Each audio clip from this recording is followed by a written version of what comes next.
7:49 en el territorio continental ecuatoriano, buscando la verdad en la revista de Opinión Democracia. Queremos saludar cordialmente a Simón Pachano, académico, catedrático de Flaxo, a propósito de un artículo muy ilustrativo, como lo hace en su columna de diario El Universo, que decía este lunes, titulaba Con Bandera, pero da cuenta en este artículo de las amenazas que hay de un sector que a pretexto de la derogatoria de la ley tributaria está tratando de buscar el objetivo que ha tenido, que ha sido la desestabilización en el país. Y dice en el artículo, Simón, atraer votos para derogar la ley es la táctica, la desestabilización del gobierno es la estrategia. ¿Cómo ve este panorama, Simón, en estas condiciones? Muy buen día. Buen día, Miguel. Muchas gracias por la invitación. Bueno, yo creo que es muy preocupante la actitud, la posición que han tomado los partidos políticos, los que no son el correísmo, me refiero, frente a la ley económica que presentó el gobierno y que la dejaron pasar, pero también, perdón, frente a otros casos, a otros temas que se están discutiendo en el país. Antes que nada, me gustaría, y creo necesario, señalar que a mí me parece que la ley es inconveniente. La ley que presentó el gobierno y que está ya aplicándose, porque pasó por el Ministerio de la Ley, es una ley que afecta a los sectores medios. No estoy yo a favor de esa ley. Y lo que yo implícitamente digo en ese artículo es que debió debatirse la ley, debió entrar en el debate de la Asamblea. ¿Para qué? Justamente para perfeccionarla, para eliminar los aspectos negativos que tenía. Pero el juego que hizo el correísmo, seguramente con un acuerdo no confesado e inconfesable más bien, con el gobierno, dejaron pasar y la ley está en vigencia. Entonces, ese es un primer aspecto que hay que considerar. Y frente a eso, ¿qué es lo que plantea el propio correísmo? Una vez que no ha conseguido su objetivo, que era el de el indulto o la revisión de los casos de sus dirigentes que están presos o que están enjuiciados, una vez que no ha conseguido ese objetivo, entonces se va por el lado de la desestabilización. Y el resto de partidos le hacen el juego cuando apoyan el debate, ahora sí, debatir ya no la ley, sino derogar la ley. Es decir, ¿de qué sirve eso? Que el gobierno se quede sin ley, que nos quedemos en general en Ecuador en un limbo en que el gobierno no puede aplicar una política económica, cualquiera que ésta sea. Entonces, me parece que ese es el tema fundamental. Es decir, como cita Simón Pachano en su artículo, la moneda de cambio eran los dirigentes que guardan prisión por actos de corrupción plenamente comprobados y sentenciados, sentencia ejecutoriada, a cambio de esto, porque finalmente el correísmo lo que hizo en un momento del debate del proyecto de ley de reforma tributaria, abandonaron, abandonaron la sala de sesiones. Así es.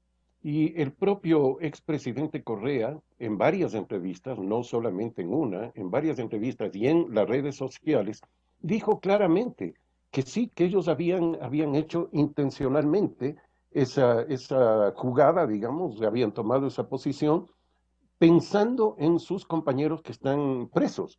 Eso fue lo que él dijo. Por lo tanto, no hay una interpretación de mi parte ni de otras personas que han dicho lo mismo, sino que yo me atengo a lo que él dijo. Tanto fue así que hubo muchos partidarios de él que se sintieron muy golpeados por eso, y con toda razón, porque era una posición insostenible en términos de su línea política y en términos de su oposición a medidas de carácter, digamos, de ajuste económico, neoliberales, como se lo llama, ¿no es cierto? Entonces, yo creo que esa es una realidad, no es una interpretación. Y el correísmo lo que hizo con eso es permitir que se apruebe esa ley sin ningún debate, sin ningún debate. Porque si hubiera sido una oposición el contenido de la ley, un debate sobre ese contenido. Perfecto, ese es el papel de la Asamblea. Y es ahí en donde se podía perfeccionar esa ley en aspectos, por ejemplo, como el de la elevación de impuestos, que evidentemente ahora se ve como golpea sobre todo a sectores medios. Entonces creo que ahí hay una gran responsabilidad del correísmo y del resto de partidos que ahora, en cambio, quieren apoyar a que se derogue la ley y quede, como decía hace un momento, el país en un limbo. Si fue malo la entrada en vigencia por el Ministerio de la Ley, porque la Asamblea es corresponsable al no debatir, reformar o negar cualquiera de las consideraciones, fue malo, como sería mucho peor el que se intente derogar esta ley. Claro, sería peor por dos razones, Miguel. La una, la razón económica propiamente. El gobierno se quedaría prácticamente sin programa económico y tendría muy poco espacio para seguir gobernando, para poder enviar, por ejemplo, la ley laboral, que obviamente fracasaría de inmediato si esa es la posición de los partidos, no se la discutiría, en fin, es decir, tendríamos, insisto, entraríamos en un limbo, el país en general, no solamente el gobierno. Y el segundo aspecto es que por esa misma razón se crearía una situación bastante compleja en términos políticos y en términos económicos. Es decir, es crear el caos. Y ahí es en donde yo llamo la atención del resto de partidos políticos, ¿no? Y me refiero en un término duro, que lo voy a repetir, Miguel, yo digo, ellos se van a dar cuenta que apoyaron al correísmo, que le hicieron el juego al correísmo, que el correísmo tiene un objetivo claro, que es volver al gobierno como tiene todo partido político en democracia, pero con la diferencia de que su proyecto es quedarse eternamente en el gobierno por la forma que sea, y estos partidos, por lo tanto, ahí quedarán marginados. Y digo el término duro, digo, ahí se darán cuenta que navegaron con bandera de pendejos.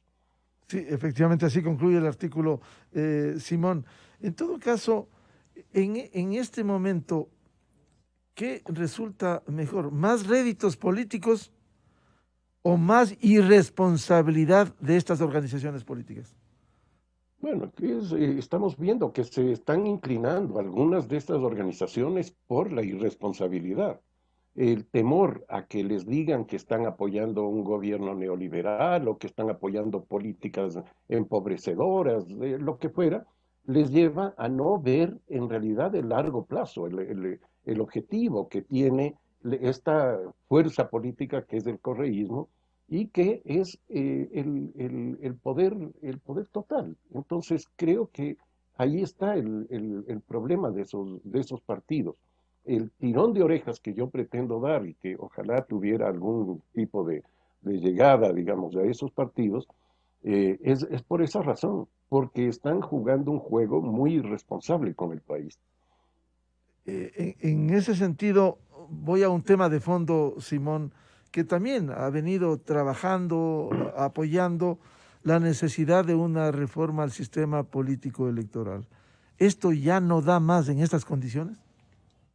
Sí, no, es necesario hacer una serie de reformas en lo electoral puntualmente y en otros aspectos. Bueno, la principal reforma que hay que hacer es eliminar el Consejo de Participación Ciudadana, que no tiene que ver con lo electoral.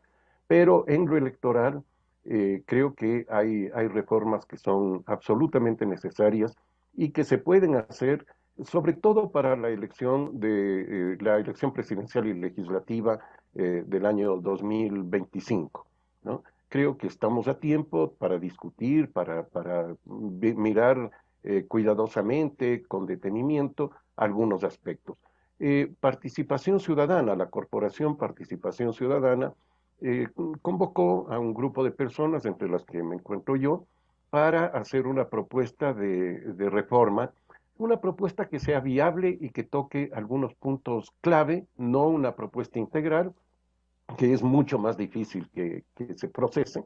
Y esta reforma toca algunos aspectos que tienden, sobre todo, yo diría dos objetivos básicos.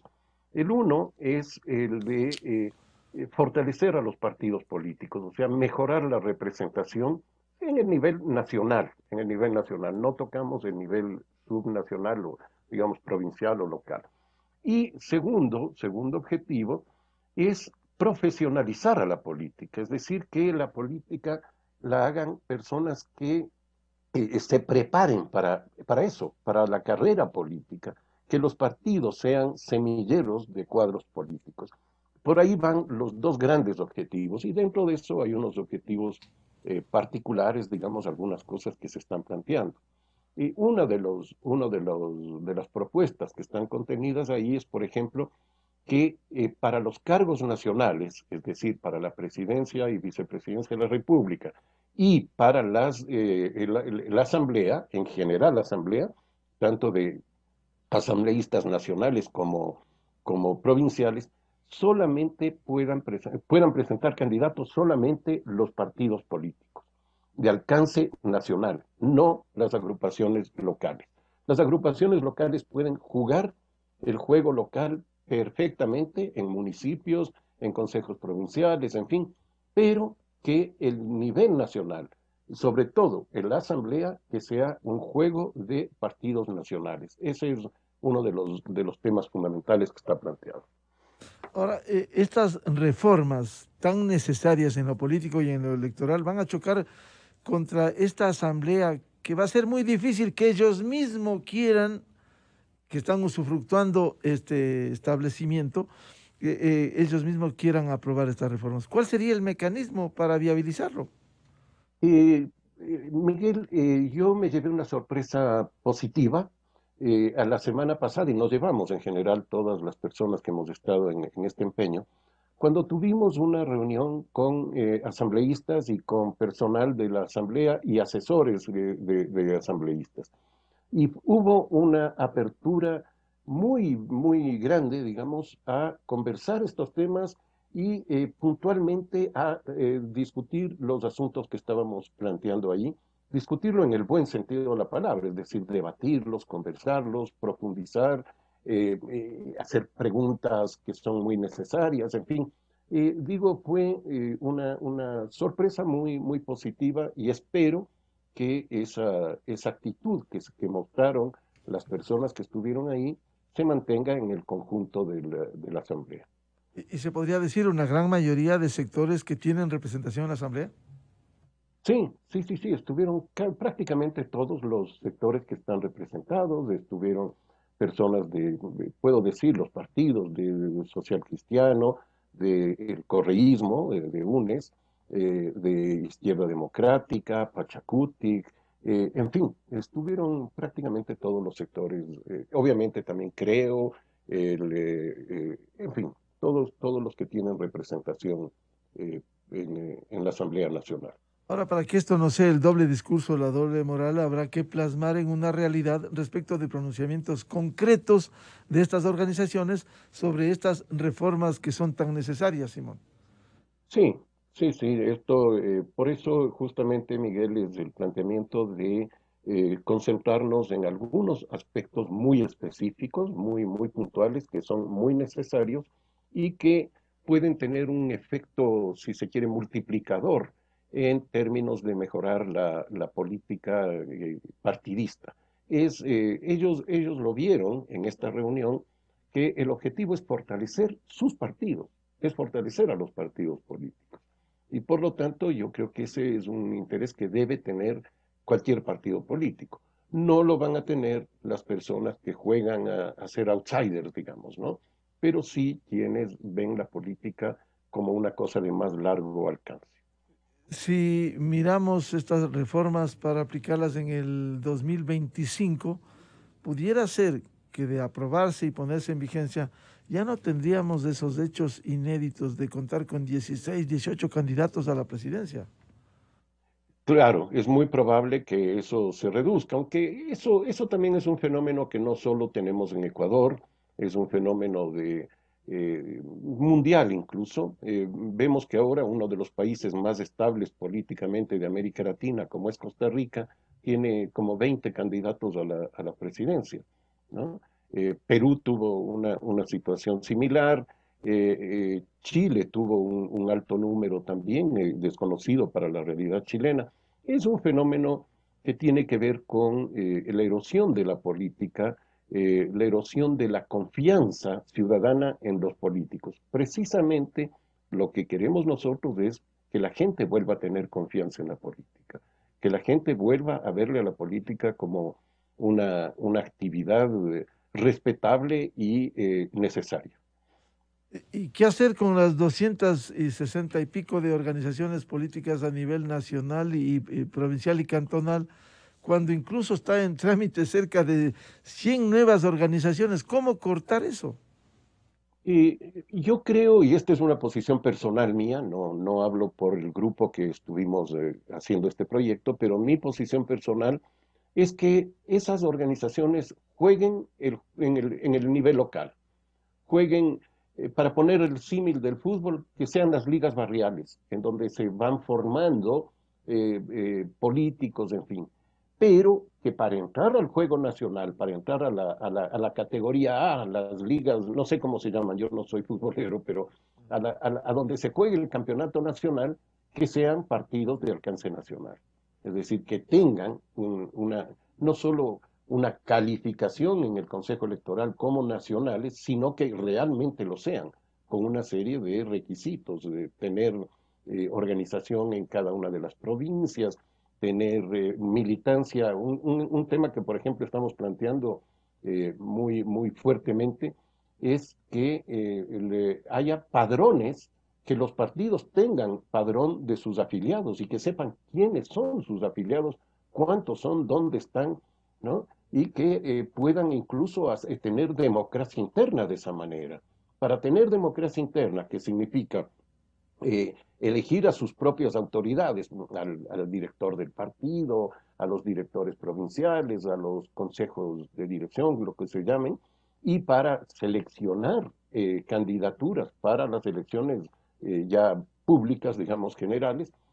Para eso se necesita saber cuántos son, quiénes son, y eso no lo tienen los partidos. Entonces, por ejemplo, ahí podemos eliminar los partidos que son estos membretes de alquiler que los vemos que brotan en las elecciones, ¿no? Y insisto, y en el nivel provincial y cantonal, que jueguen todos. Ahí puede haber cualquier cantidad que sean, pero en el nacional no. ¿Se podrá evitar que subsistan en el Ecuador empresas electoreras que funcionan solo para elecciones y no una estructura de formación de nuevos liderazgos, como bien dice Simón, con padrón? Porque no es posible que haya millones de firmas para tantas organizaciones que ni siquiera se la conocen. Exacto. Exactamente. Sí, se puede, Miguel, hacia allá es a donde estamos apuntando. Por eso nosotros hablamos de profesionalización de la política. Hablamos de que la política sea una actividad que la desarrollan gentes que tienen, tienen y están haciendo, que se empapen, que sepan de qué se tratan las cosas, que sepan, que tengan un análisis de la situación del país, en fin, y no que representen intereses particulares. ¿Y cómo evitar que la política se contamine lo que en algún momento denunciara quien fuera consejero del CNE, el doctor Luis Verde Soto, respecto de la injerencia de dineros calientes en las campañas y en las organizaciones políticas?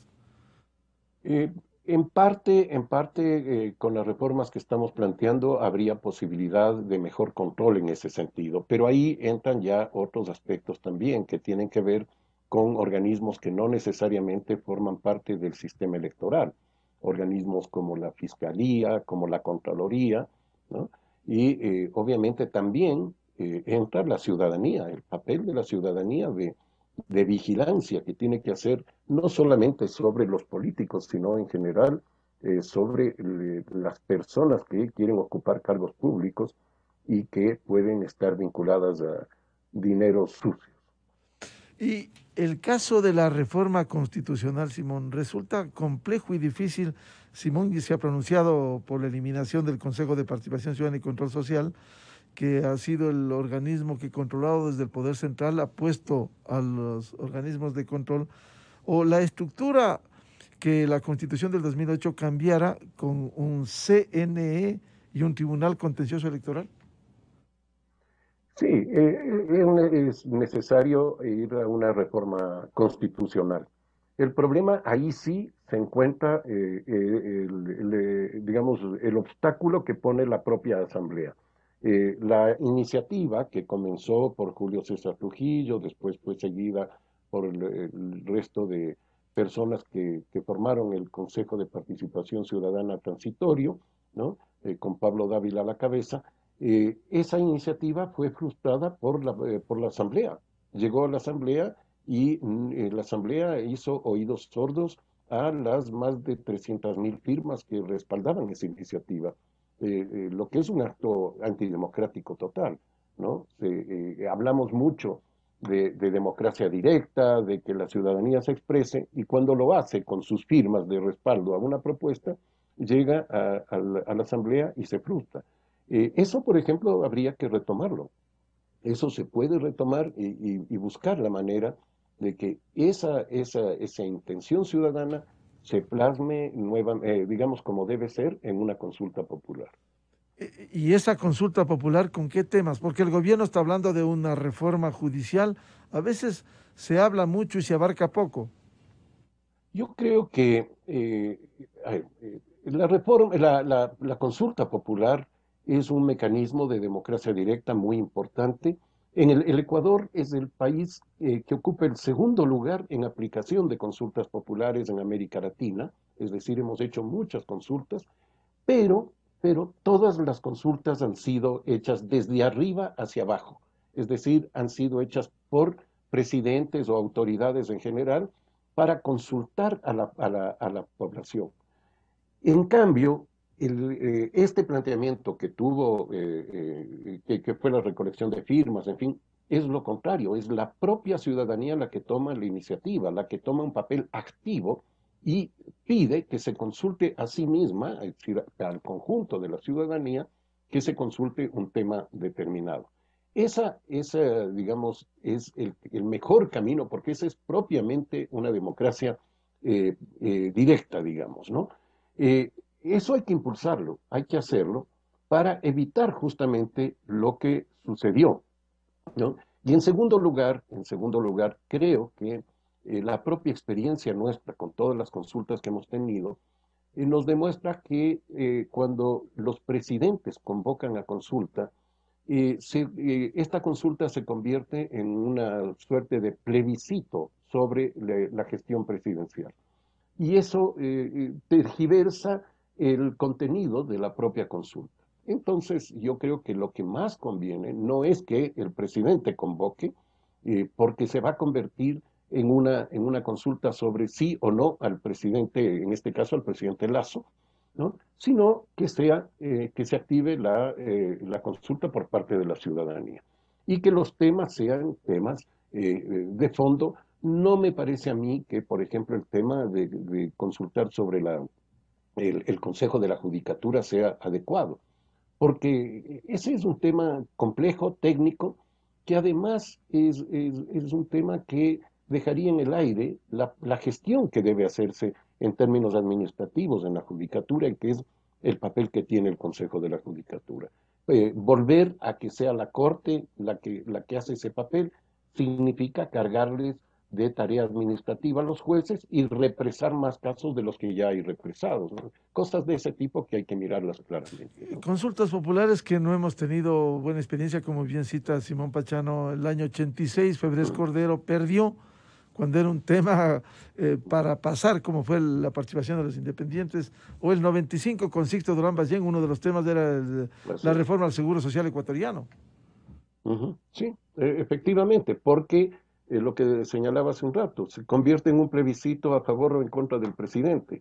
Y entonces va a depender de cuál sea la popularidad del presidente en ese momento y no tanto de las preguntas o de los temas que se ponen a debate. Ahora, reforma constitucional, la posibilidad de la consulta, o también se ha hablado, asamblea constituyente, volver a la constitución del 98, es decir, esto se ha enredado en ese debate. Sí, está enredado, yo creo que se ha enredado. A mí me parece que yo no soy partidario de volver a la Constitución del 98. Me parece que la Constitución actual es mala, pero es perfectible, es decir, se puede perfeccionar, se pueden cambiar algunas cosas que son fundamentales y podría de esa manera hacerse una reforma parcial de la Constitución en aspectos fundamentales. Uno de esos es la eliminación de este Consejo de Participación Ciudadana. Hay otros aspectos que tienen que ver con la orientación general que está en la Constitución, en que, por ejemplo, se habla mucho de que hay un avance en derechos. Yo creo que no. Creo que todos los derechos que están consignados en la Constitución de alguna manera están planteados como responsabilidades del Estado, como dádivas estatales. Y creo que eso hay que eliminar, ese aspecto de fondo, de concepción misma que está ahí. Entonces, creo que hay varias cosas que se pueden cambiar, ¿no? Bueno, seguiremos hablando de esto porque el país necesita cambios, de eso estamos seguros y bien por ese grupo de prestantes ecuatorianos, entre ellos Simón Pachano, que vienen empujando estas reformas, al menos político-electorales, que necesita el Ecuador. Y en una época en la que podemos hacer si miramos a las elecciones del 2025. Muchas gracias a Simón Pachano su atención a la revista de Opinión Democracia. Gracias, Miguel. Un buen día.